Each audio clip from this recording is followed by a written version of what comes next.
અમરેલી જિલ્લામાં કોંગ્રેસે એસઆઈઆરના નામે લોકોના અધિકાર છીનવવાનો આરોપ લગાવ્યો છે.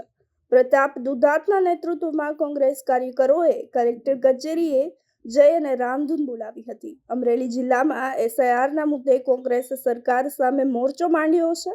અમરેલી જિલ્લાના કોંગ્રેસ પ્રમુખ પ્રતાપ દુધાતની આગેવાનીમાં એક મહત્વની પત્રકાર પરિષદ આયોજિત કરવામાં આવી હતી, જેમાં એસઆઈઆર અંતર્ગત મતદારોના બંધારણીય મતાધિકારો છીનવવાના પ્રયાસો થતા હોવાના ગંભીર આક્ષેપો લગાવવામાં આવ્યા હતા. મતદાર યાદી કોઈ 7 નંબરનો વાંધો લે, મારા ઘરની બાજુનો વાંધો મારે છે કે આ ભાઈ રામજીભાઈ અહીંયા નથી રહેતા, તો એ પબ્લિશ કરવાની જવાબદારી એ ચૂંટણી પંચની હોય છે.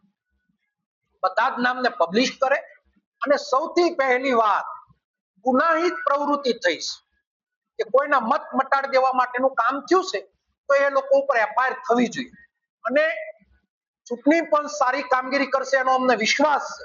પણ જેણે ગુનાહિત આ કાવતરું કર્યું છે એની ઉપર અમે સુપ્રીમ કોર્ટ સુધી અમારા હાઈકમાન્ડ મારફત લડવાના છે અને એટલા લોકો ઉપર અમે એફઆઈઆર કરાવવાના.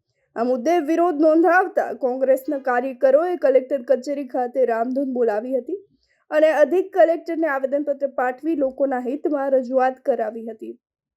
એસઆઈઆરના નામે આ થતા ફેરફારો શું ખરેખર મતદારોના અધિકારો પર તરાપ છે? કોંગ્રેસની આ રજૂઆત બાદ સરકાર હવે કેવો વળાંક લેશે? ફરી મળીશું નવી વિગતો સાથે.